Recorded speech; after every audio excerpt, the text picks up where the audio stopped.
yo quisiera empezar con una historia, y una historia real, para que con esta historia nos demos un poquito la idea de cuál es la dimensión y la importancia de la liturgia en la vida de la iglesia, en la vida nuestra. Por allá por el año 988, en Kiev, lo que hoy es la capital de Ucrania, el príncipe Vladimiro envió a unos legados suyos a distintos pueblos a que conociesen el culto religioso, el culto que estos pueblos le rendían a Dios. Y entonces estuvieron entre los búlgaros, fueron hasta los musulmanes, no les gustó lo que veían en las mezquitas. Finalmente llegan a Constantinopla, los recibe el emperador. El emperador de Constantinopla habla con el patriarca de entonces y les dice que legados del príncipe Vladimiro habían venido a conocer su culto, que entonces dispusiese a los sacerdotes, el templo, los ministros, los coros, y que celebrasen la liturgia y mostrasen cómo allí se glorificaba a Dios. Estos legados que ya habían llevado una primera versión a Vladimiro, al príncipe Vladimiro, de lo que habían visto, distinto a Constantinopla, ¿no? Habían dicho que habían encontrado cultos muy fríos, sin sentimientos, y al observar lo que presenciaron allí en Kiev, en Constantinopla, perdón, ellos llevan el siguiente reporte. Dicen que no pueden describir con palabras lo que presenciaron y que ellos no sabían si estaban en la tierra o si estaban en el cielo.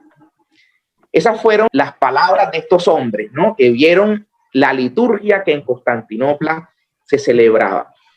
Y esas últimas frases de que ellos no sabían si estaban en la tierra o estaban en el cielo, es como quisiera también empezar este tema leyendo un numeral de la Constitución de la Iglesia, se llama la Sacrosanctum Concilium.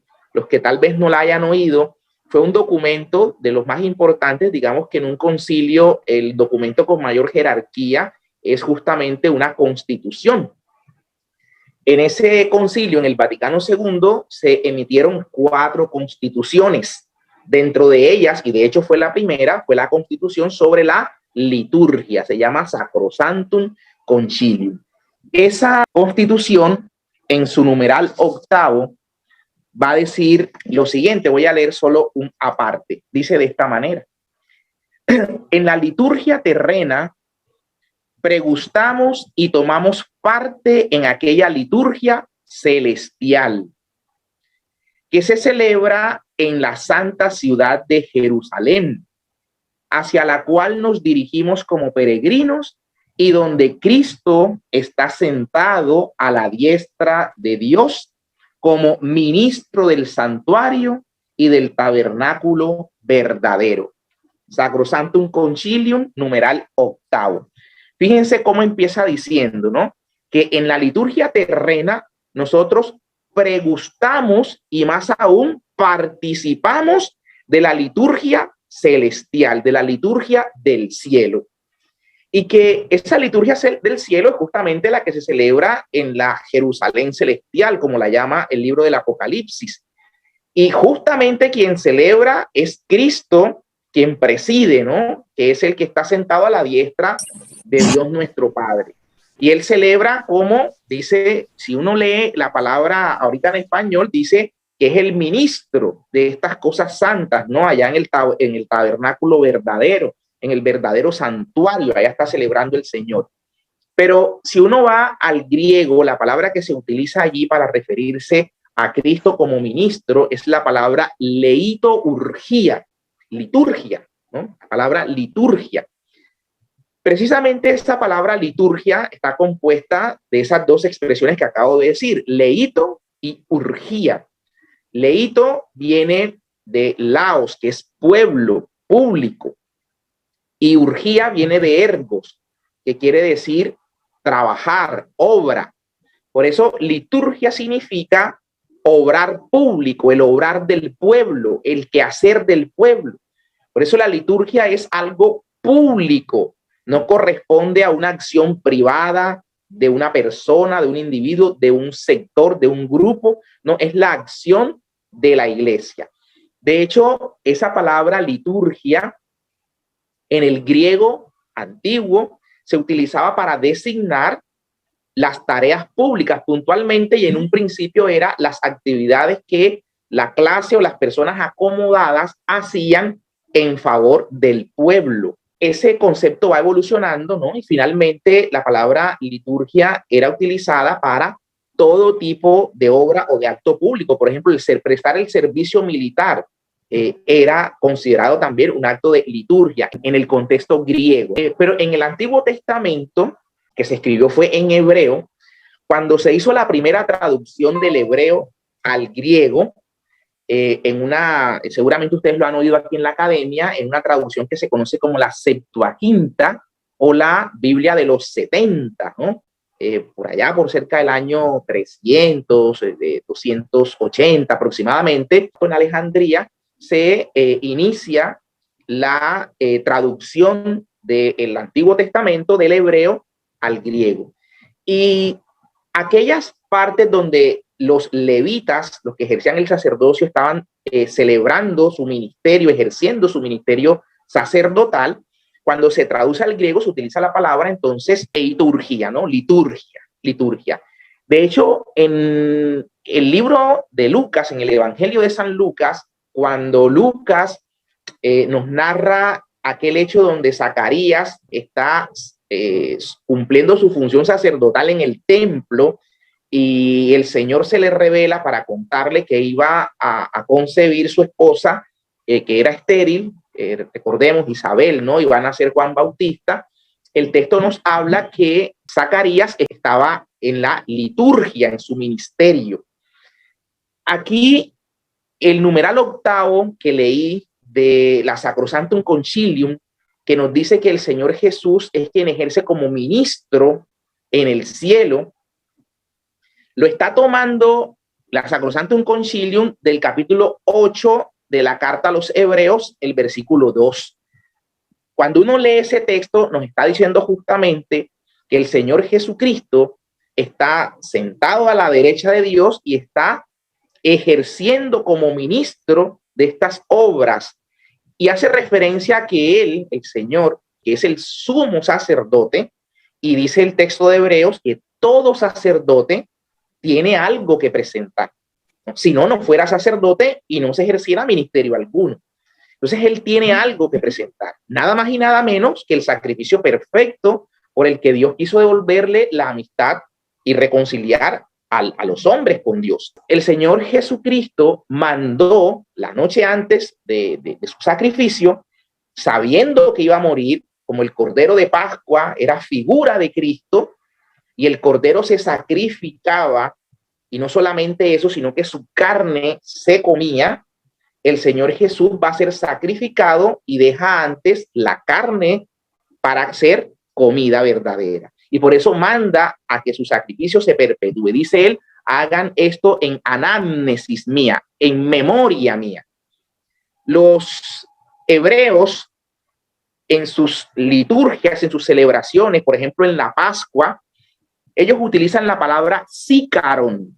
Sícaron es no solamente recordar el evento, sino participar en el evento. Para los hebreos, ellos en el Pesaj, en la Pascua que ellos celebraban, ellos no estaban recordando solamente que habían sido sacados de la esclavitud de Egipto. Ellos participaban, vivían. Ellos decían en sus relatos que estaban saliendo con sus antepasados. Ellos salieron de Egipto. Dios nos sacó de Egipto. Entonces, era actualizar el momento. Eso es lo que ocurre en la liturgia. El mismo evento del Calvario de Cristo en la cruz se hace actual, se hace presente. No es que se está volviendo a sacrificar al Señor, es que la liturgia actualiza aquel sacrificio del Calvario. Ese es el sacrificio, el de Cristo, que Él mandó perpetuar y que perpetuamos justamente en la liturgia. Eso es lo que ocurre en la liturgia eucarística.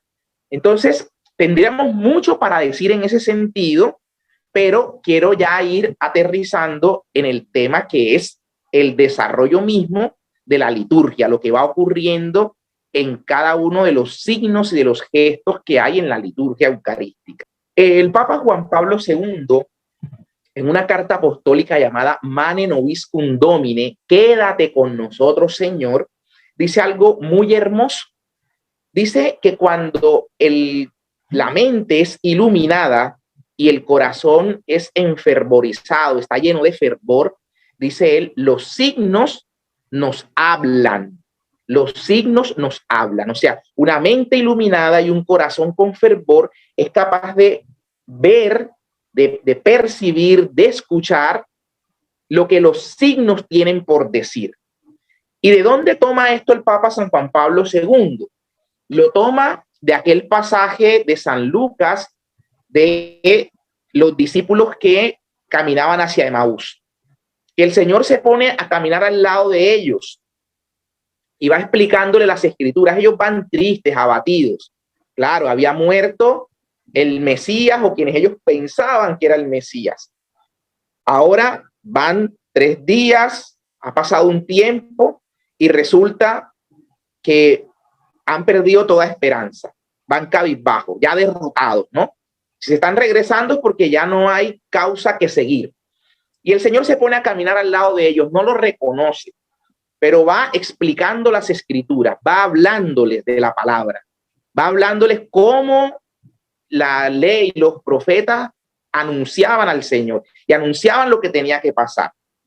Entonces ellos, al llegar al punto, el Señor hace ademán de continuar el camino y ellos ahí le dicen, Mane Nobiscum Domine, quédate con nosotros, Señor.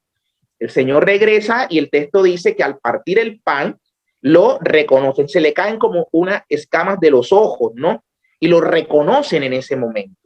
Fíjense que la petición que hicieron los discípulos, quédate con nosotros, Señor, el Señor la cumple.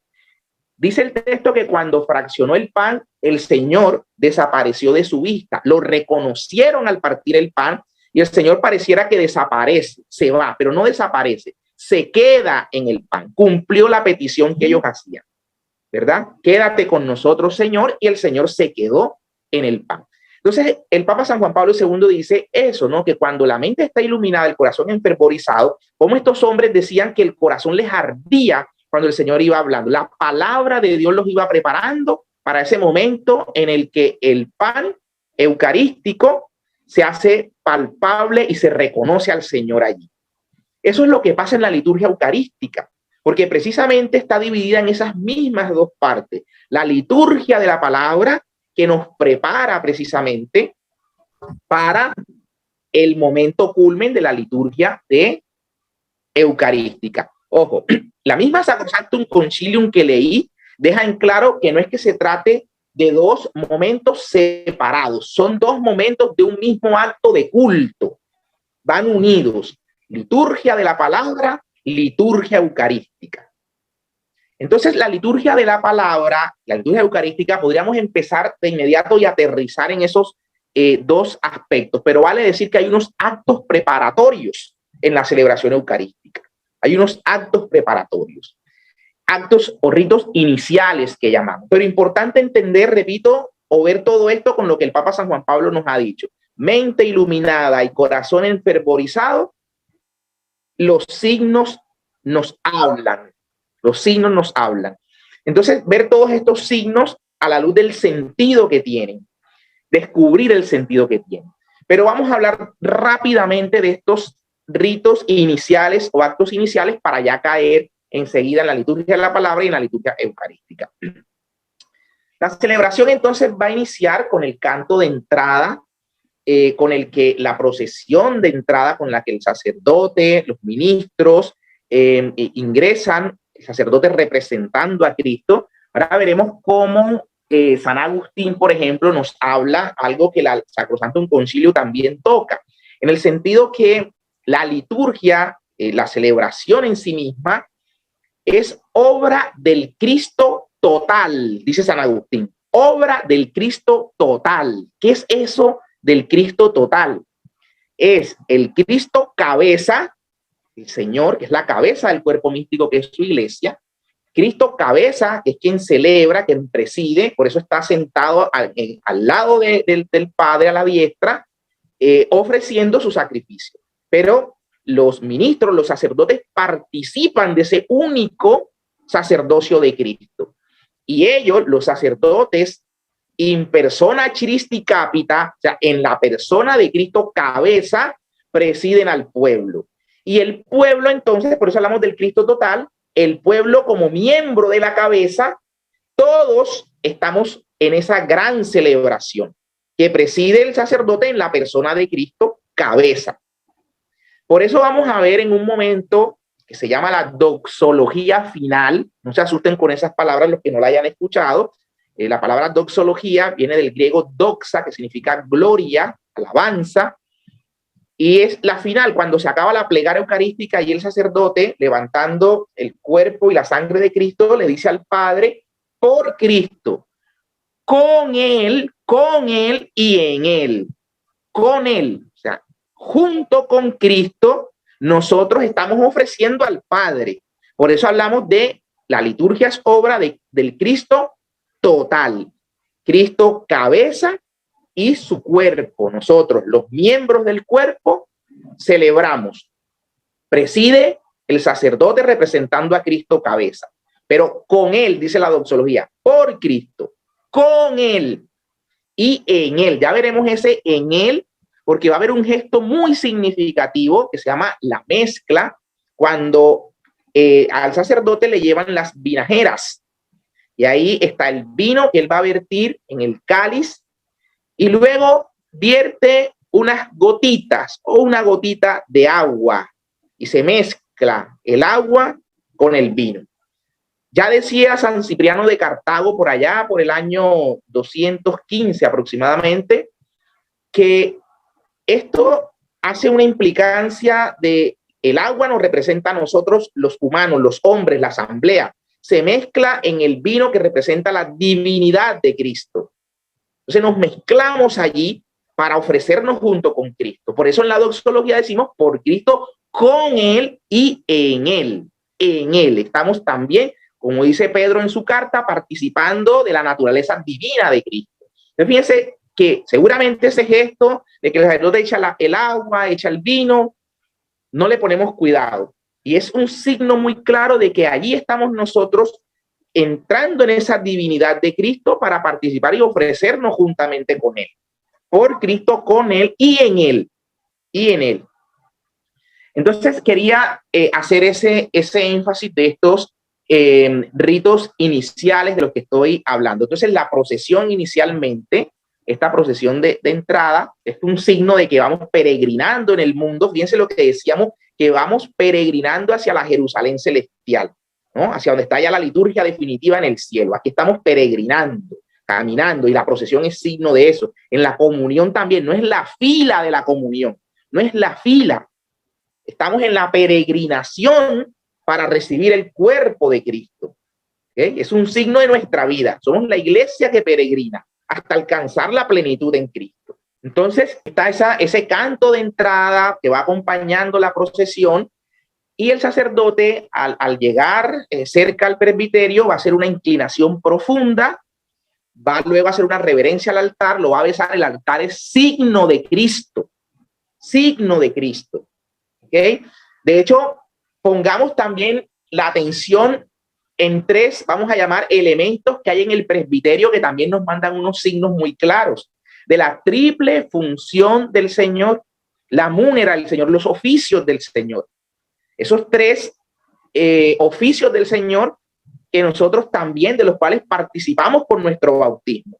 El Señor es profeta, sacerdote y rey. Entonces tenemos el altar, que es signo de Cristo, sacerdote, ahí en el presbiterio.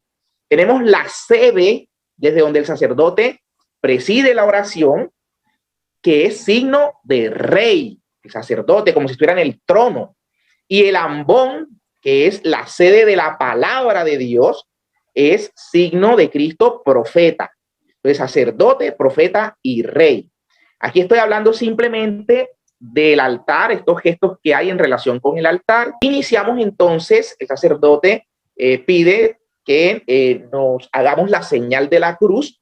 Ya Tertuliano nace en el año 160, muere en el año 220, y ya nos contaba cómo los cristianos, dice Tertuliano, que todo lo que hacían los cristianos, dice él, nuestros viajes y movimientos, en todas nuestras salidas y llegadas, al ponernos nuestros zapatos, ¿no? Al tomar un baño, en la mesa, al prender nuestras velas, al acostarnos, al sentarnos, en cualquiera de las tareas en que nos ocupamos, marcamos nuestras frentes con el signo de la cruz. Qué triste que haya denominaciones que al signo de la cruz le temen, y no solo le temen, sino que tratan supuestamente de que estamos haciéndonos sobre nosotros una maldición, ¿no? Malinterpretando los textos bíblicos. Fíjense cómo ya la iglesia primitiva da testimonio de que los cristianos se signaban con el signo de la cruz, valga la redundancia.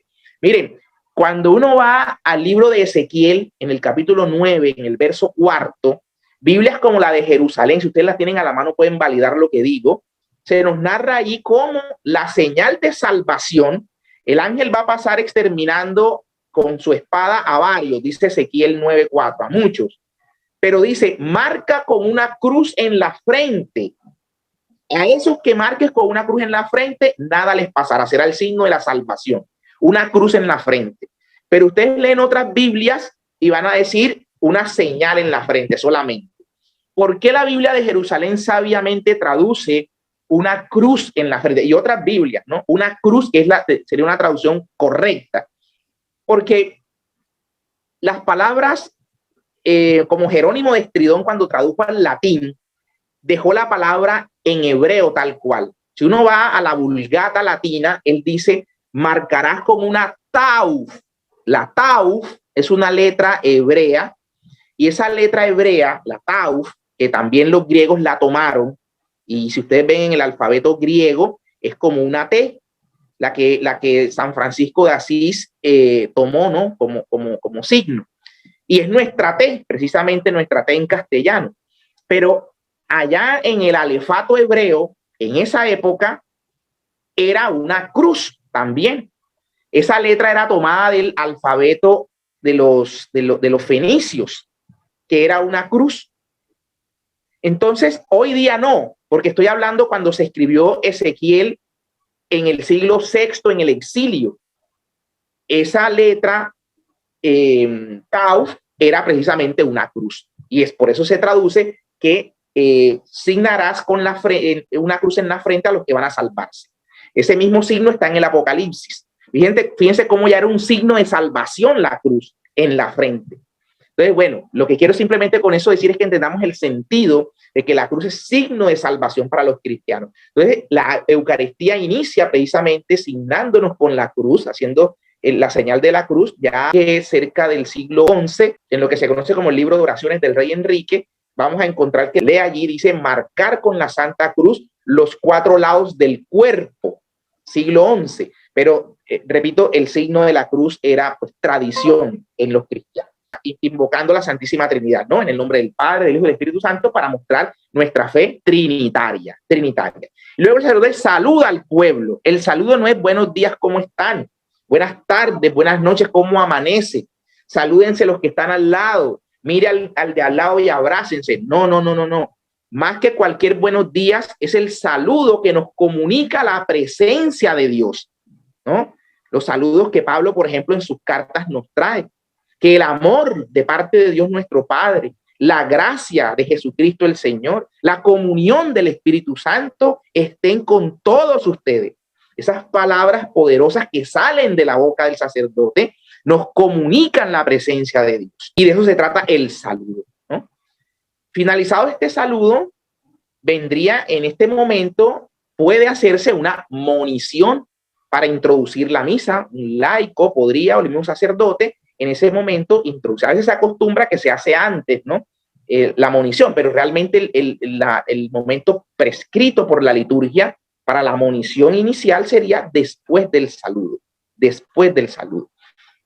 Se invita inmediatamente a un acto de contrición, reconocernos pecadores. Hay varias fórmulas para hacer esto. En silencio deberíamos hacer para reconocernos realmente pecadores, reconocer nuestros pecados.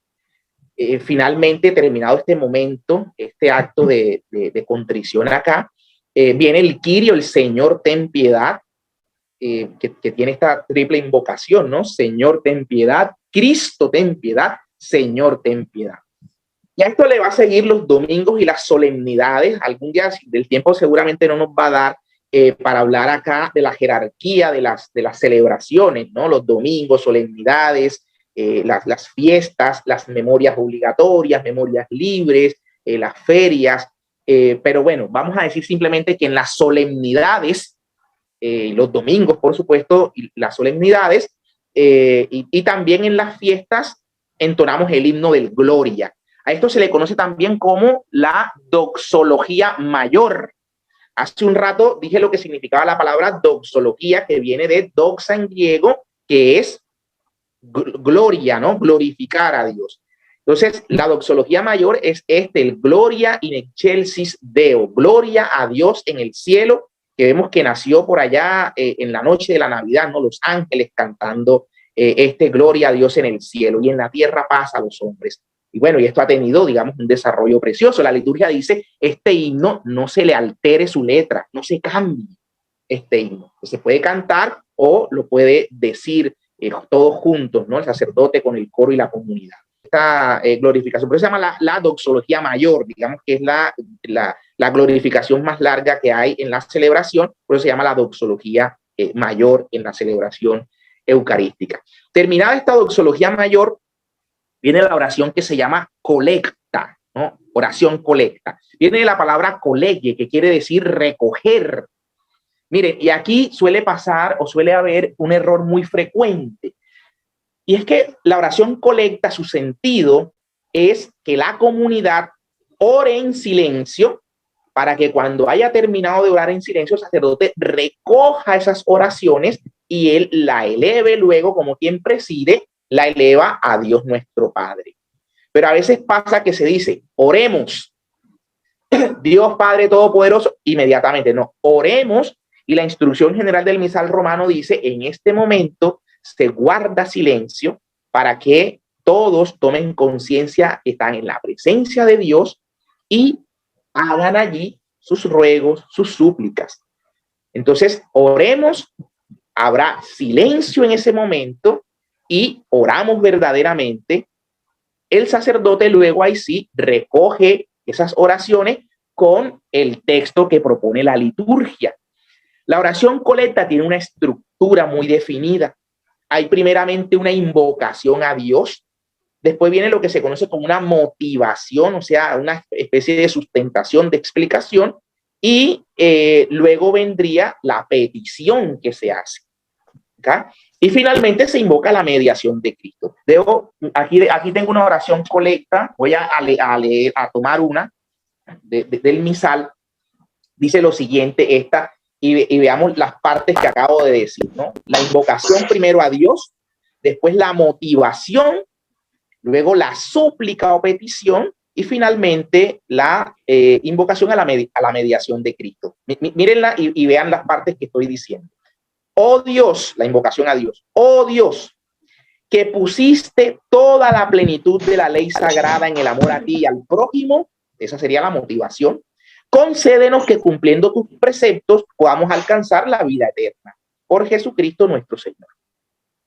Estamos, oh Dios, la invocación, que pusiste toda la plenitud de la ley sagrada en el amor a ti y al prójimo, la motivación.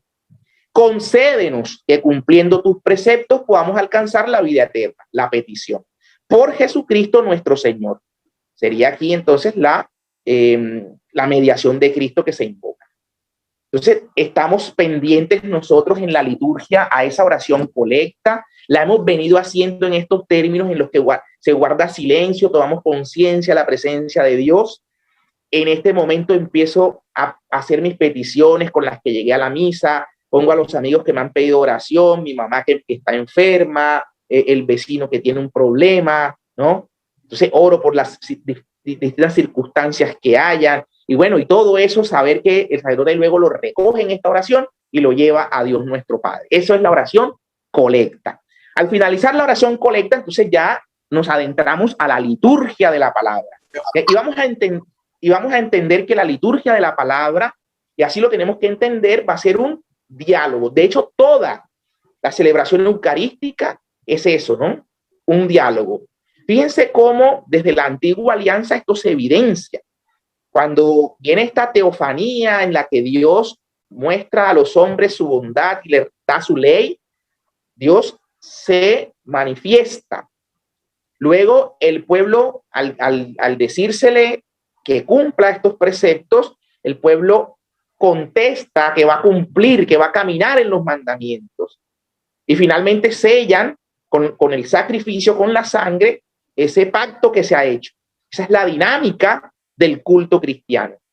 De hecho, fíjense que cuando el pueblo estaba preso, esclavo en Egipto, todo el discurso, la conversación entre Moisés y Faraón empieza a conducirse en déjanos salir para dar culto a Dios. Esa es la finalidad de la salida, para dar culto, para hacer fiesta.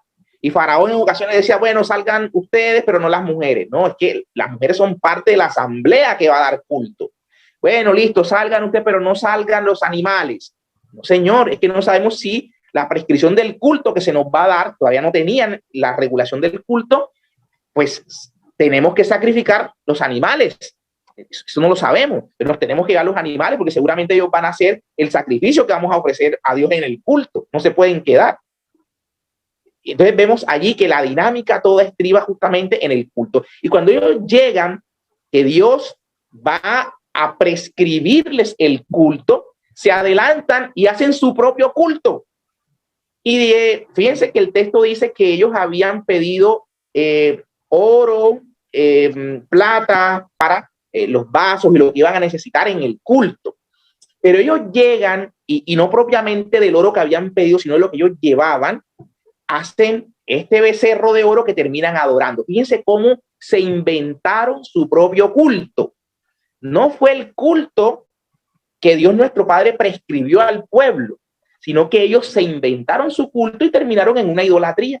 Generalmente cuando el hombre hace su propio culto, cuando el hombre se desvía de la institución prescrita a efectos del culto y hace lo que a bien tiene, su gusto, su capricho, no termina más que dándose culto a sí mismo, dando culto a alguien distinto de Dios. Y por eso cayeron en idolatría. Pero nuestro Señor pidió, hagan esto en memoria mía, instituyó la Eucaristía. Vemos cómo desde los albores del cristianismo, ya en el 150, Justino Mártir nos presenta una redacción de cómo y cuál era el culto cristiano, presentando una defensa, una apología, ustedes que aquí estudian apologética, del cristianismo, ¿no? Criticaban a los cristianos porque eran caníbales, se comían la carne de un tal Jesús, hacían sacrificios, y Justino tiene que escribirle al emperador y hacer defensa de qué era lo que celebraban los cristianos verdaderamente. Y ahí vemos la estructura de la Eucaristía, la plegaria eucarística, vemos la mezcla del agua con el vino que se llevan al que preside, los elementos eucaristizados luego del pan y el vino, o sea, el cuerpo y la sangre de Cristo que se llevaba a los enfermos incluso. Todo lo que hoy hacíamos ya tempranamente era el culto cristiano que se instauró. Claro, Ignacio de Antioquía en el 107 ya dice que algunos, como los gnósticos, que no creían en que Jesús había venido en carne, estos se apartan de la Eucaristía porque no creen que es la carne de nuestro Señor. Y el mismo Ignacio de Antioquía la llama la medicina de inmortalidad a la Eucaristía. Entonces es el culto que el Señor prescribió en su iglesia y a la iglesia le dio la autoridad para reglamentar este culto. Por eso le dice a los dos discípulos que escoge que hay una mesa que está dispuesta y que ellos preparen. La iglesia entiende que este fue mandato a los apóstoles, preparar el resto, pero algunas cosas ya estaban dispuestas, inamovibles en el culto cristiano. Ver eso y ver cómo el mismo Señor, para ir adentrándonos justo de los signos ahora en la plegaria eucarística, en la liturgia eucarística, como cuando ellos celebraban el Pesaj, el Seder de Pascua, nosotros vemos en el texto que nos dice que el que moja el pan conmigo, ese es el que me traiciona. ¿Cómo así el que moja el pan? Claro, porque parte de ese ceder de Pascua, parte de ese ritual que celebraban los judíos, implicaba que las hierbas amargas se mojaran en agua con sal, ¿verdad? ¿Y qué significaba el agua con sal? Las lágrimas que ellos habían vertido cuando eran esclavos. Las hierbas amargas, al comer y sentir ese sabor amargo, se les recordaba esa esclavitud y todo lo que tuvieron que pasar siendo esclavos. ¿Sí? Cuando habla de que el pan lo mojaba en una salsa que se llama salsa jaroset, eso tiene un color, la salsa, como un color ladrillo. Y les recordaba justamente que ellos tenían que hacer ladrillos siendo esclavos. Entonces, cada cosa tiene un sentido. Vemos a Lucas que nos cuenta que el Señor pasó la copa. Resulta que esa copa se la tomaron, no la consagró. Y después que hubieron comido, entonces ahí el Señor toma otra copa y esa copa es la que consagra. Porque en el ceder de Pascua había 4 copas. 4 copas se debían tomar. Y el Señor consagra la tercera, que justamente se llamaba la copa de la redención. Hay un libro precioso que les recomiendo de un ex protestante vuelto al catolicismo que se llama Scott Hanks, que se llama La Cuarta Copa. Cómo explica justamente que Jesús, dice el texto, que cuando ellos han cantado las alabanzas, el gran Jalel, el Salmo 118, ellos salen al huerto de los olivos, pero no se había terminado la cena de Pascua. Después del gran Jalel venía la cuarta copa. Y ellos salieron, pareciera que dejando inconcluso la cena. Para un judío eso sería extraño. ¿Cómo salieron y dejaron, como quien dice, a media marcha la misa, entre comillas, ¿no? En este caso el ceder de Pascua, el Pesach de los judíos. No, es que ellos salen y Jesús, ¿cómo está orando? Padre, si es posible que pase de mí este cáliz. Y así ora 3 veces, ¿no? Porque el cáliz es el que él toma, que es su muerte. Por eso al tomar el vinagre, el Señor exhala el espíritu. Esa fue su cuarta copa. Y ahí se concluyó, y por eso la unidad indisoluble de la cena del Señor con el sacrificio de la cruz es indisoluble, van unidas, van unidas. Entonces, en todo este entendido, lo que quiero plantearles acá es que todos estos signos tienen un sentido, ¿verdad? Y como ya Justino Mártir les decía, que hace referencia a cómo era el culto cristiano.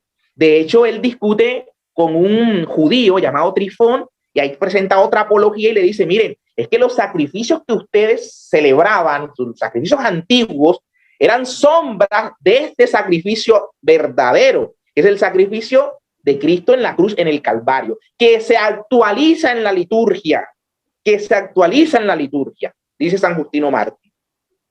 Y resulta que también Justino Mártir le va a decir, mire, el pan que se ofrecía en oblación, que estaba prescrito, también era sombra del pan eucarístico ahora, del pan de la Eucaristía. Y esto es una gran verdad.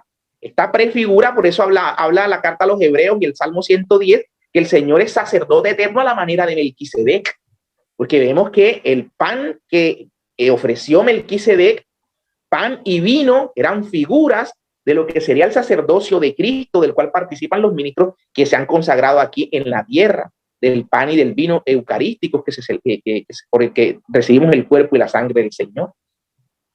Entonces tenemos esa claridad. Y también un documento muy antiguo, la Didache, escrita entre el año, pónganle 60 y 100 por tarde, ya nos habla que la Eucaristía era el sacrificio del que hablaba el profeta Malaquías. Se ofrecerá un sacrificio sin mancha, desde donde sale el sol hasta el ocaso. Y estas palabras las retoma la liturgia, en lo que ahorita vamos a ver, que llamamos el post santus. Después del santo, el sacerdote, dependiendo de la plegaria eucarística, pero hay una que dice, santo eres en verdad, Padre, y con razón te alaban todas tus criaturas.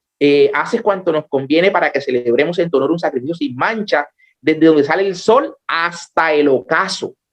Las mismas palabras de Malaquías las retoma la liturgia, porque la misma Didache, años 50, 60, ya dejaba claro que para los cristianos la Eucaristía era el sacrificio del que se hablaba en el Antiguo Testamento, que sería ofrecido en todas las naciones, desde donde sale el sol hasta el ocaso, un sacrificio puro y sin mancha. Dime. Mira, no importa que te pases la hora, siento y pienso de que, y sé de que la mayoría de los que estamos aquí también lo piensan, sé que está demasiado interesante esto y la información que nos tienes a nosotros, creo que con el tiempo que te hemos dado, creo que no te lo vas a terminar hasta el tiempo que te hemos dado. Tómate el tiempo que tú pienses que sea conveniente para poder aterrizar a las enseñanzas que nos está dando. ¿Sí? Tómate el Sí, tiempo, tómate el tiempo. ¿Sí? dale, ¿Sí? dale. Muchas gracias por el tiempo. En todo caso, voy a tratar en lo posible de no extenderme de pronto algún minutico más del tiempo dado. Voy a tratar, ¿no? La verdad, estos fundamentos son importantes para entender todo esto y engranarlos ya con la liturgia misma. Entonces, ya había hablado hace un rato que empieza la liturgia de la palabra, y en la liturgia de la palabra es un diálogo. Entonces yo estaba poniendo el ejemplo y allá me quedé poniendo el ejemplo de lo que pasaba en la liturgia antigua, ¿verdad? De cómo Dios habla al pueblo, el pueblo responde, sellan con el sacrificio. Esa es la dinámica de la liturgia. Dios habla, el pueblo responde y sellan ese diálogo y ese pacto entre uno y el otro con el sacrificio. Entonces, así vemos pues que en la liturgia de la palabra eso es lo que va a ocurrir. Dios nuestro Padre nos habla. En la primera lectura nos habla. Nosotros como pueblo respondemos con el salmo. Aquí quiero que se ponga mucha atención. No es como algunos a veces dicen, al salmo respondemos. No, nosotros no le respondemos al salmo. Nosotros respondemos con el salmo la palabra de Dios que se ha proclamado. Se proclamó la lectura y con aquello que Dios nuestro Padre, su Espíritu Santo, suscitó, ¿verdad? Suscitó en el pueblo y salió de allí esas oraciones a Dios. Con eso nosotros respondemos, nos unimos al salmista y la asamblea contesta a Dios lo que Dios le ha dicho en la lectura. Ese diálogo que empieza a ver en la liturgia de la palabra, entonces Dios habla al hombre, nosotros contestamos con el salmo. ¿De qué mejor manera, no? El Espíritu Santo mismo, lo que ha dicho en la escritura, con la misma palabra de Dios contestamos. Entonces, qué bonito que en el salmo estemos, muchas veces el salmo dice, el hombre justo, el hombre de manos limpias, de corazón puro. Entonces, qué bonito ahí estar tan atento y decirle a Dios, Señor, hazme de manos limpias. Señor, haz mi corazón puro. Haz mi corazón puro, ¿no? A veces el salmista responde con cierta indignidad, ¿no? Misericordia, Dios mío, por tu gran bondad, borra mi culpa. Mira que en la culpa nací, pecador me concibió mi madre. Con ese espíritu desde dentro, con el salmista, respondamos al Señor en la celebración eucarística. No es oír el salmo, no es oír la palabra. Estamos clamando con el salmista, respondiendo la palabra de Dios. Y luego, ojo, atención a lo siguiente. Existe en la iglesia lo que se llama la ordenación de las lecturas de la misa. Y ha habido una preocupación muy fina de la iglesia en conectar, sobre todo en el tiempo ordinario y sobre todo el domingo, conectar la primera lectura con el evangelio. La primera lectura con el evangelio. Si ustedes van y se ponen y ponen atención, ustedes van a ver en la primera lectura, por ejemplo, el domingo pasado, algo relacionado con la oración, ¿no? La oración del humilde, del que es humilde, esa oración traspasa los cielos y llega a su destino. Y luego, en el evangelio, se nos ponía el domingo pasado al publicano orando humildemente y Dios justificándolo. Hombre, qué belleza esa conexión entre la primera lectura. Por eso San Agustín decía, en el Antiguo Testamento está oculto el Nuevo Testamento y en el Nuevo Testamento se hace patente, se hace pleno, se hace claro el Antiguo Testamento. Y entonces la iglesia ha tomado eso. Los que son proclamadores de la palabra, cuando ustedes se acercan al leccionario, ustedes van a ver que después de enunciar la palabra, ustedes van a ver ahí en rojo que hay una especie de título y la iglesia ha tomado como que la parte central y se la pone ahí para que el sacerdote en la homilía sepa y qué es lo que está conectando esa primera lectura con el Evangelio. ¿Okay? Y bueno, repito, primera lectura, Dios nos habló, nosotros con el Salmo respondemos. Cuando no hay segunda lectura, inmediatamente el aleluya que se hace en pie, no nos quedemos sentados. Yo digo, y lo digo con mucho respeto, mire, no importa y no es un acto de desobediencia. A veces uno dice que en la liturgia solo cuando el sacerdote se pone en pie es que la asamblea se da cuenta y también se pone en pie. No, nosotros nos tenemos que poner en pie cuando la liturgia, la madre iglesia nos lo pide. Por eso el numeral 11 de una instrucción que se llama Redención in Sacramentum, sacramento de la redención, que mandó a escribir a la Congregación para el Culto Divino y la Disciplina de los Sacramentos el Papa San Juan Pablo II, después que escribió la encíclica Ecclesia de Eucaristía. Ahí en la misma encíclica le dijo a la Congregación para el Culto Divino que revisara los abusos litúrgicos que se estaban cometiendo. Y en el numeral 11, en el 9 y el 11, dice que los abusos que se cometen en la liturgia son por la ignorancia, por desconocer el sentido profundo que hay en las oraciones, en los signos, en los gestos de la liturgia. Cuando esto se desconoce, entonces se cambian las cosas, se omiten, se mutilan. ¿Por qué? Porque se desconoce el sentido. Entonces, atención a eso, ¿no? Entonces, la liturgia nos dice que apenas el aleluya se canta en pie. Entonces, nos ponemos en pie y se aclama el evangelio gozosamente con el aleluya. Entonces, a veces, ahora, salvo que sea, ustedes ya lo saben, ¿no? Los tiempos litúrgicos, que si es cuaresma, entonces el aleluya se omite en época de cuaresma y por tanto, pues otro canto apropiado en ese momento, pero en pie. Nos ponemos en pie y cantamos.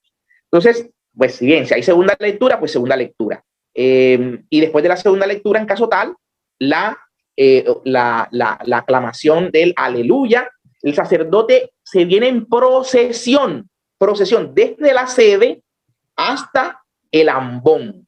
El ambón es la sede de la palabra, como hemos dicho, la sede de la palabra. Allí en el ambón solo está permitido que se proclame la palabra de Dios. Y hay solo dos excepciones. Una, las intenciones de la oración universal, que ahorita vamos a pasar a ese punto, y el pregón pascual.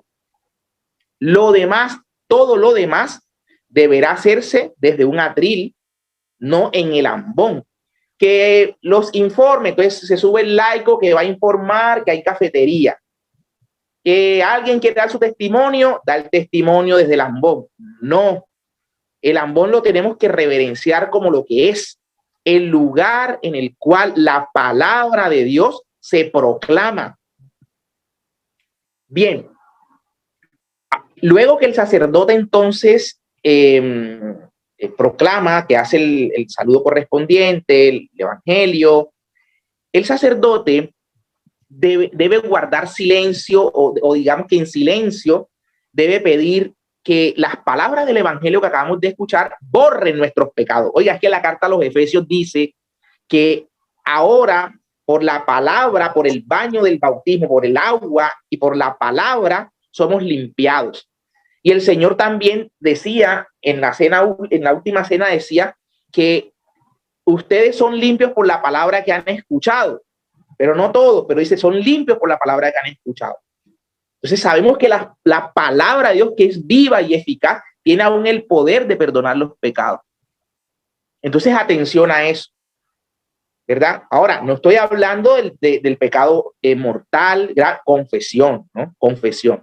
Pero la palabra de Dios tiene el poder de transformarnos, de perdonarnos también, de limpiarnos. Creámoslo. Bien. Finalmente, pues el sacerdote pues hará la homilía que se sugiere la haga desde la sede. Pero listo, si no, se puede también hacer desde el ambón. Está permitido hacer la homilía en caso tal desde el ambón. No tiene inconvenientes, pero el lugar, digamos, por excelencia es la sede, esta cátedra, ¿no? Del obispo y la sede del sacerdote. Pero se puede hacer desde el ambón. Después de esto, pues va a venir la profesión de fe, el credo, Ustedes ya saben que el credo pues se compiló entre Nicea y Constantinopla, el concilio del 325 Nicea, del 381 Constantinopla, donde se dieron las proclamas sobre Cristo, sobre el Espíritu Santo.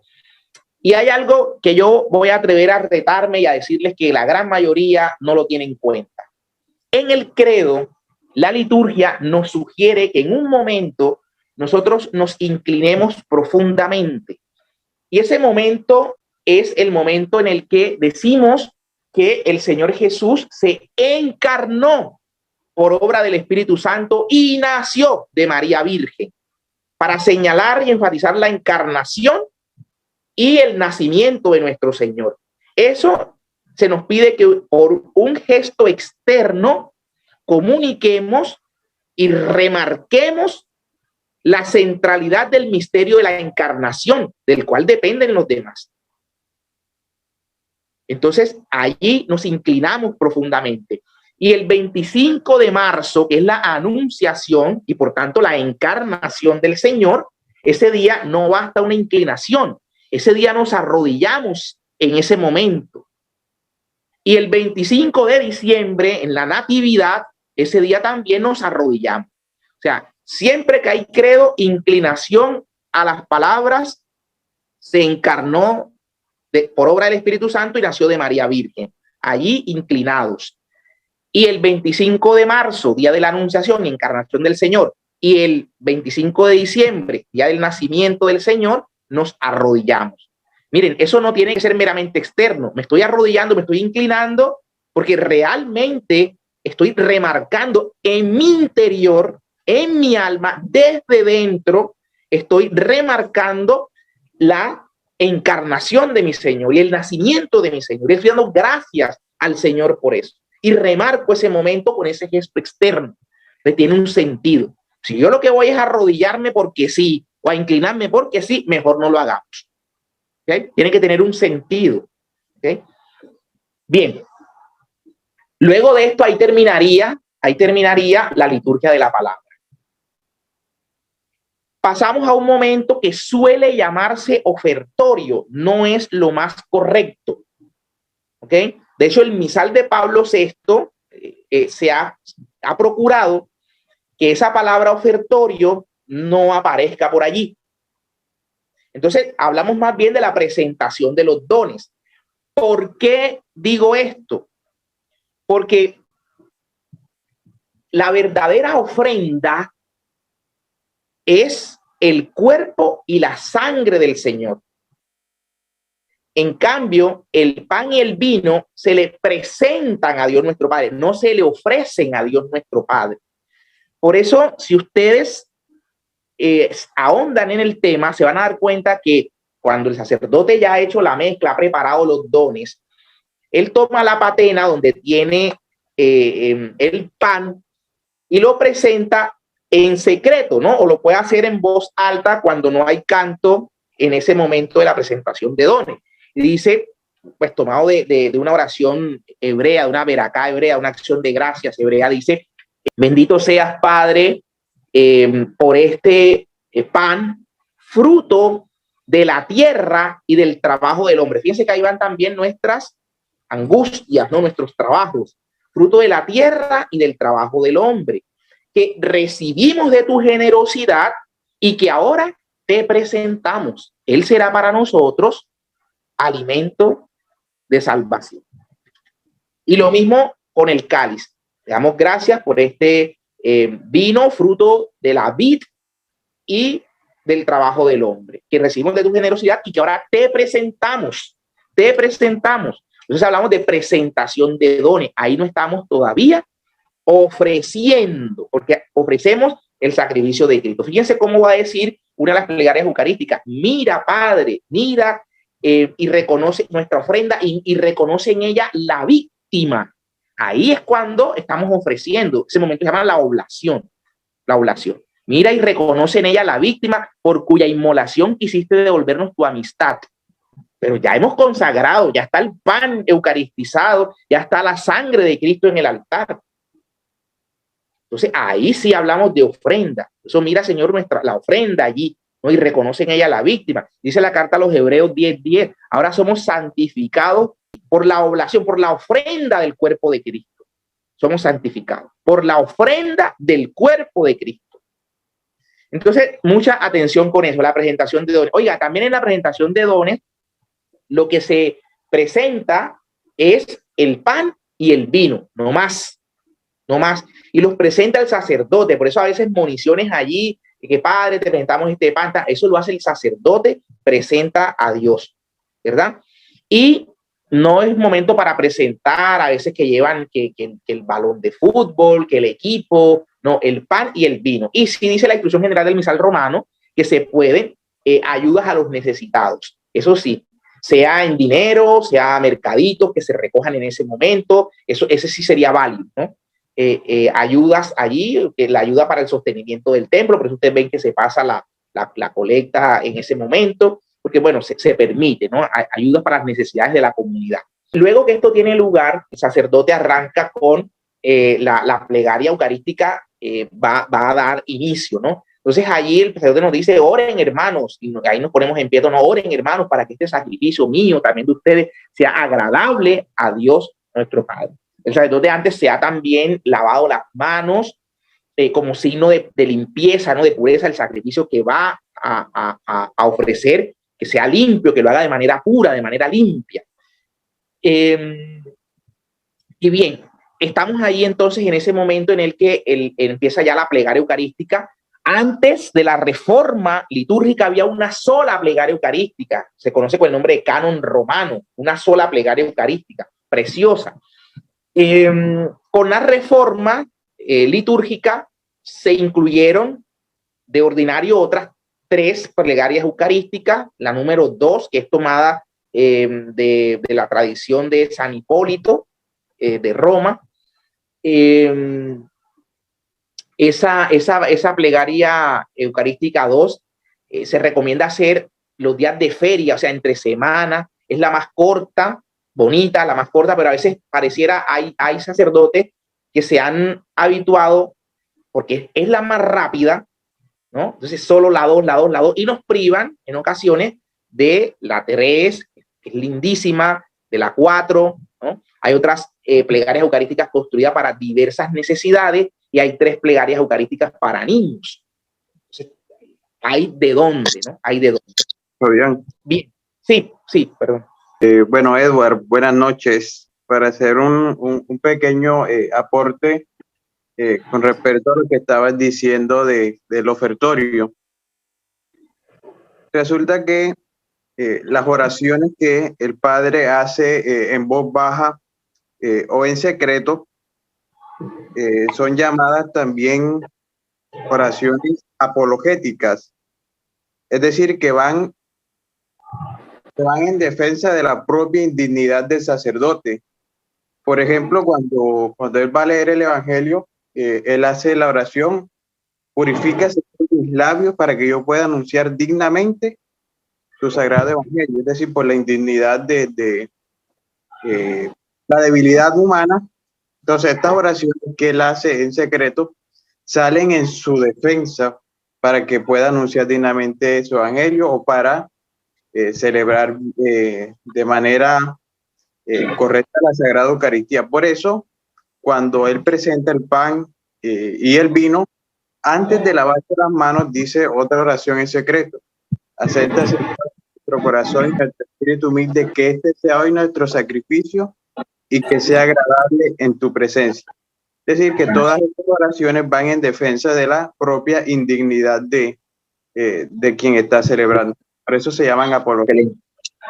Excelente aporte. Edward, que no veo la cara, pero por la voz entiendo que es Edward, un amigo seminarista acá en Cartagena, ¿verdad, Edward?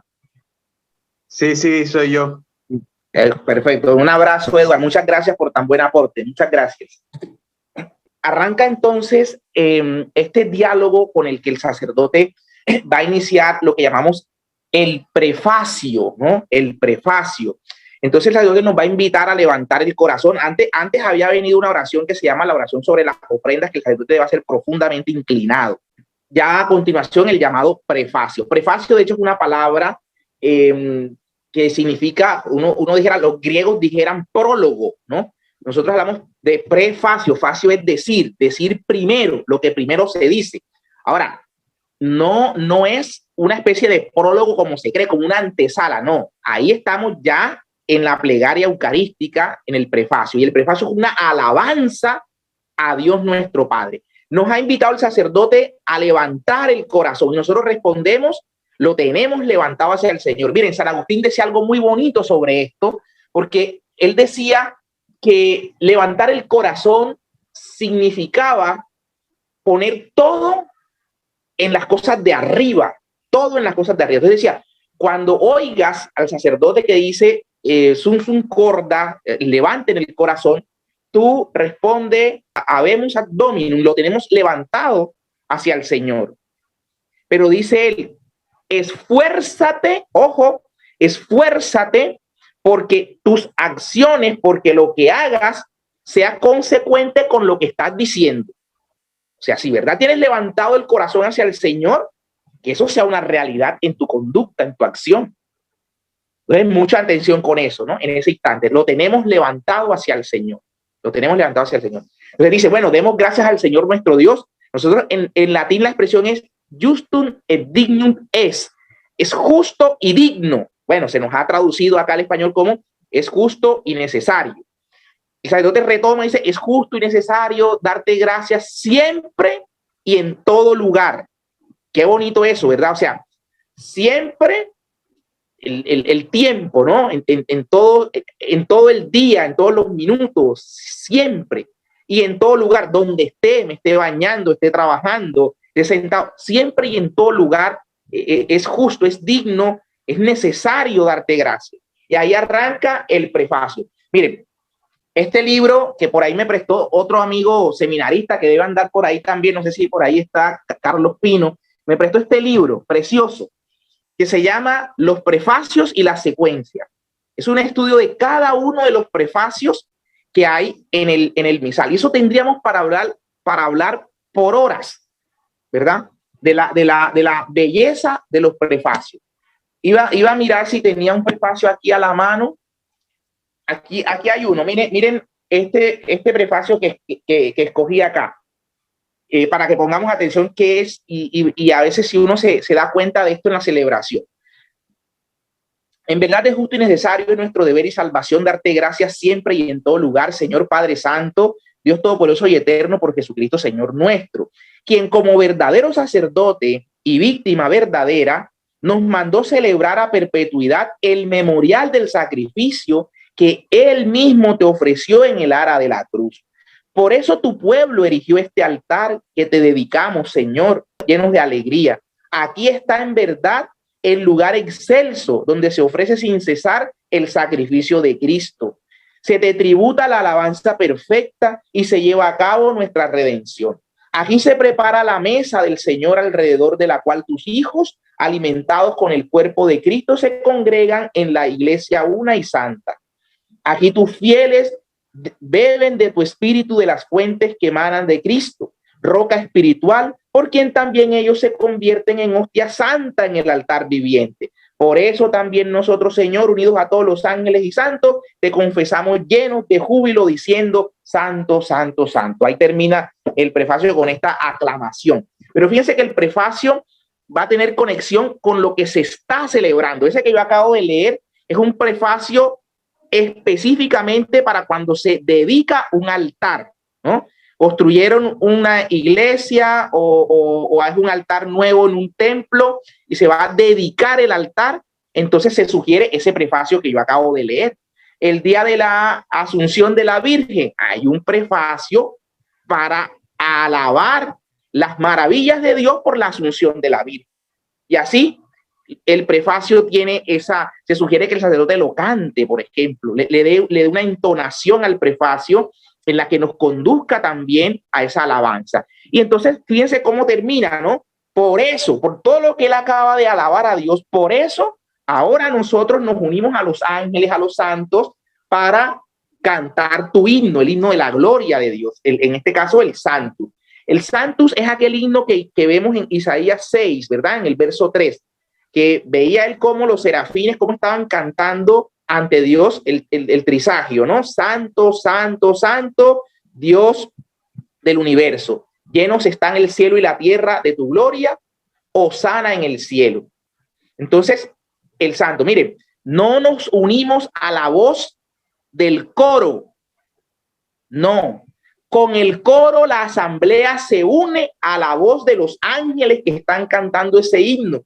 Yo pongo este ejemplo, es como si fuéramos a un partido de fútbol, Colombia contra Panamá, por ejemplo. Cuando sale el himno de Colombia, nos han cambiado una estrofa del himno por otra. La parte donde dice comprende las palabras del que murió en la cruz, ya dice de otra manera, porque a alguien le pareció que era mucho más bonito. O el himno de Panamá lo cambian por otras palabras que a alguien le pareció que era mucho más profundo. Y no, para quien está oyendo va a sentir que algo no cuadra. Pues eso es lo que hacemos cuando el coro cambia el Sanctus previsto en la liturgia y canta lo que le parece al coro, que se estima más santo y más sabio que la iglesia, y crea él su propio santo, ¿no? O el que se ha popularizado. No, el Sanctus está previsto y va complementado con el Benedictus, ¿no? Bendito el que viene en nombre del Señor, hosana en el cielo. Ese salmo que se cantaba cuando el Señor Jesús iba a entrar glorioso a Jerusalén, va a hacerse presente gloriosamente en el sacramento de la Eucaristía. Por eso también lo aclamamos diciendo bendito el que viene en nombre del Señor. Bendito el que viene en nombre del Señor. Inmediatamente termina el Sanctus, el sacerdote hace lo que se llama un embolismo, retoma esas palabras últimas y dice, santo eres en verdad, Señor, fuente de toda santidad. Así dice en la plegaria 2. En la plegaria 3 dice, como decía yo hace un rato, ¿no? Santo eres en verdad, Señor, y con razón te alaban todas tus criaturas, porque por Jesucristo el Señor y con la fuerza del Espíritu Santo das vida y santificas todo, y congregas a tu pueblo sin cesar para que ofrezcan tu honor un sacrificio sin mancha, desde donde sale el sol hasta el ocaso. Ese sería el post Sanctus de la plegaria 3. Y en ese instante va a empezar la consagración. El sacerdote ahora pone sus manos sobre el pan y el vino y se va a empezar con lo que se llama la epíclesis. Aquí la epíclesis de consagración. Hay 2 epíclesis. Epíclesis, una palabra griega que quiere decir invocación. Se invoca al Espíritu Santo sobre las especies de pan y del vino. Fíjense que hay un gesto bonito, en este caso, como María, la sombra te cubrirá, la sombra del Altísimo te cubrirá. Entonces, un autor, Feliz María Arocena, liturgista, nos presenta ese ejemplo de cómo el poner las manos consagradas del sacerdote, pues también nos trae eso, ¿no? Como la sombra, como la chequiná, la nube, que tenía la presencia de Dios sobre estas especies para que sean convertidas en cuerpo y sangre del Señor. Entonces, empieza lo que se llama el relato de la cena. Y el sacerdote, cuando pronuncia las palabras que el Señor pronunció en la cruz, se llaman las ipsísimas verbis, las mismísimas palabras de Cristo. La liturgia le sugiere allí que el sacerdote se incline, allí inclinado. Él dice, cuando el sacerdote, pues ahí está diciendo, la noche en que hace entregado tomó pan y dijo, ¿verdad? Esto es mi cuerpo. Cuando va a tomar las palabras de Jesús, ¿no? Tomen y coman todos. Ahí lo hace inclinado, para remarcar esas mismísimas palabras del Señor la noche de la Santa de la cena de Pascua, ¿no? En esa noche. Así que bien, inmediatamente el sacerdote ha consagrado el pan, pues lo presenta, lo pone a la vista de los fieles. Nosotros estamos de rodillas desde el momento de la epíclesis, desde el momento en que acabó el post Sanctus. Allí nos ponemos de rodillas. Y estamos allí, el sacerdote hace genuflexión después de levantar el pan consagrado ya, o sea, a Cristo su cuerpo, hace genuflexión y va luego con la consagración del vino. Terminada la consagración del vino, igual eleva y hace genuflexión. Nosotros nos ponemos en pie, por lo menos lo instruye en Colombia la instrucción general del misal romano, una vez se da la ostensión del vino, ¿no? Cuando ya está la sangre del Señor presente, el sacerdote va a hacer genuflexión, digamos que podemos hacer, nos levantamos junto con él, pero que no nos tome la aclamación como que subiéndonos y apenas estamos ahí, ¿no? Aclamen el misterio de la fe. Este es el misterio de la fe. Nosotros respondemos dentro de las opciones que hay, ¿no? Cada vez que comemos de este pan y bebemos de este cáliz, anunciamos tu muerte, Señor, hasta que vuelva. Como decía San Pablo, dice San Pablo en la carta a los Corintios, ¿no? Dice San Pablo, esto para hacer memoria de el cuerpo y la sangre de nuestro Señor, el cuerpo y la sangre de Cristo, del misterio de la redención. Luego de esto, pues va a venir allí los momentos que lleva el nombre, por ejemplo, de la anámnesis. Así pues, Padre, al celebrar ahora el memorial, ¿no? Memorial, recuerden, anámnesis justamente significa memorial. De hecho, un liturgista de apellido Kassel dice que la misa toda es un desarrollo de la anámnesis, ¿no? De la memoria, del memorial del Señor. El Señor pidió eso, hagan esto en anámnesis mía, en memoria mía, háganlo en memoria mía. Y por tal razón, entonces, hay ese momento central del recuerdo, de la anámnesis, del memorial, ¿no? Así pues, Padre, ahora al celebrar el memorial de la pasión y muerte de tu Hijo, te ofrecemos, y ahí va a empezar, digamos que conecta enseguida con lo que se llama la oblación, ¿no? La oblación.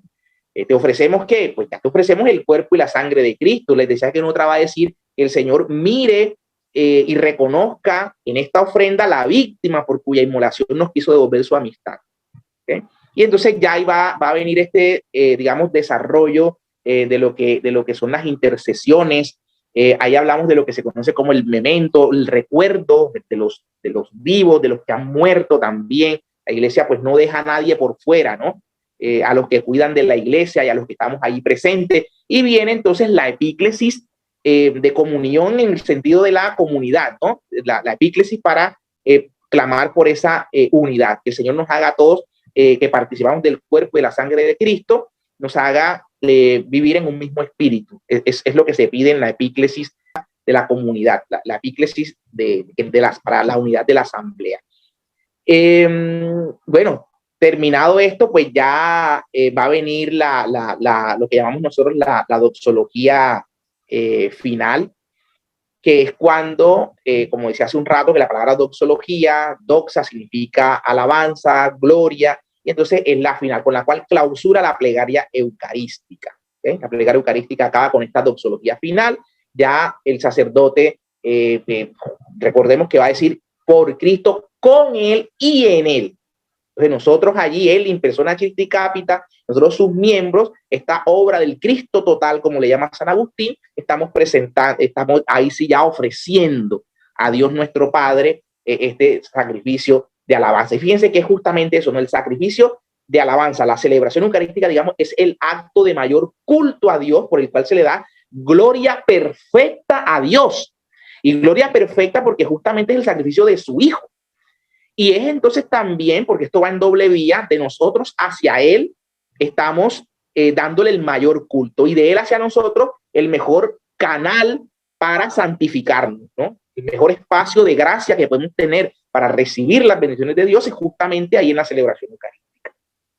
Así que finalizar la doxología final, va a venir ya el rito de comunión y bueno, la oración por la paz, como llamamos nosotros. Va a venir también el Agnus Dei, ¿no? El Cordero de Dios. Mucha atención, porque cuando este momento, que también se conoce como la fracción del pan, dice la instrucción general del misal romano que se acompaña con un canto, el canto del Cordero, Cordero de Dios que quita el pecado del mundo, ten piedad de nosotros, y se repite, ¿no? Ten piedad de nosotros hasta que haya terminado el rito, hasta la última vez que vaya a repetirse se dice, danos la paz. No existe ningún canto de paz en la liturgia, tanto que el Agnus Dei, el canto del Cordero, termina con danos la paz. Entonces, la paz es un gesto simplemente entre los cercanos. Ahora, ¿qué justificaría salirme del puesto e ir a dar la paz al que está más lejos en el templo? ¿Qué lo justificaría? Que estemos enemistados, que no le hable y que yo diga, este es el día, ¿no? Me paro acá y le llego donde el hermano y le digo, hermano, perdóneme, ¿no? Me equivoqué y entonces voy a comulgar en paz. Eso es lo que justificaría si alguien quiere ir a la paz fuera de los que están al lado, un gesto al que está al lado, punto. ¿Por qué? Porque la vista tiene que concentrarse en el Cordero de Dios que se nos va a presentar. Este es el Cordero de Dios que quita el pecado del mundo. Dichosos los invitados a la cena del Señor. Nosotros, ese momento que se nos presenta el Cordero de Dios, como decía Juan Bautista, este es el Cordero de Dios que quita el pecado del mundo, respondemos con una aclamación que se tomó de las Escrituras, ¿verdad? Cuando Jesús quedó maravillado con la fe de ese hombre que no había encontrado ni siquiera una fe parecida en Israel. Este hombre que era romano le dijo: Señor, no soy digno de que entres en mi casa, pero una palabra tuya bastará para sanarme. Nosotros respondemos de esa manera, ¿verdad? Pero fíjense algo interesante. No quiere decir, una palabra tuya bastará para sanarme, decimos nosotros. Entonces, bueno, sí, la sanación física, claro que sí, pero pues sobre todo la sanación del espíritu. Y es que de hecho cuando uno va al latín, que digamos el texto original de la celebración, pues ahí lo que se dice es Dominum, non sub dignus entre subtectum meum, tantum dicim verbum exanabitur anima mea. Si dices solo una palabra, sanará mi alma, sanabitur anima mea, sanará mi alma, ¿verdad? Es digamos el sentido más profundo que tiene, que con la comunión mi alma queda plenamente sana. En este punto del rito les decíamos que está, y quería hacer la anotación del Padre Nuestro, ¿no? De la oración del Señor, que hay una oración después que el sacerdote nos invita a que como hijos del mismo Padre oremos con la oración que Cristo nos enseñó. No terminamos con el amén allí nosotros, ¿no? Después del Padre Nuestro no decimos como decimos acá, amén, sino que el sacerdote, cuando hemos dicho líbranos del mal, él hace también hay un embolismo, retoma, líbranos de todos los males, se llama el liberanos dominus, líbranos de todos los males, Señor, y concédenos la paz en nuestros días, para que ayudas por tu misericordia, vivamos siempre libres de pecado y protegidos de toda perturbación, mientras esperamos la gloriosa venida de nuestro Salvador Jesucristo. De toda perturbación. Fíjense que esto es una oración de liberación en medio de la misa. El Liberamus Dominus es una especie de oración de, entre comillas, de exorcismo dentro de la celebración litúrgica. Entonces, tenemos de todo, digámosle así, en la celebración litúrgica. Así que finalmente, y me excusan que sé que ya este final voy como a todo a millón, porque me da pena pues por el tema de la hora, y ya voy a cerrar acá. Como al final, entonces, después de esto, pues se nos invita ya a la comunión, hacemos la procesión, recibimos al Señor, se nos pide un acto de reverencia, perdón, que está entrando una llamada allí, podemos recibir la comunión en la mano, en la boca, ¿verdad? De acuerdo a cómo la Iglesia lo ha permitido. Hoy tanta gente peleando porque es la comunión en la mano, no, que solo en la boca, etcétera. Entonces, pues la Iglesia lo permite, ¿no? Lo permite. Obviamente, ojalá se haga con la mayor reverencia, quienes optan por comunicar en la mano con la mayor reverencia del caso. Viene pues en la comunión, posiblemente lo más práctico, lo mejor sería un silencio sagrado en ese momento, y después de este silencio, pues ya vendría la oración post-comunión, ¿no? La oración post-comunión, y finalmente la despedida, ¿no? La bendición final por parte del sacerdote. Eso sería, digamos, todo. Me excusan que al final sé que mutilé y corrí mucho, pero bueno, la idea era pues tampoco saturarlo. Sé que pronto para algunos chévere seguir allí, pero otros dirán, tengo ahí pendiente los platos de la noche que no los he lavado, el niñito, el hijo que está corriendo. Entonces trato como de pensar en todas estas cosas y tratar de cerrar allí con un tiempo lo menos imprudente posible.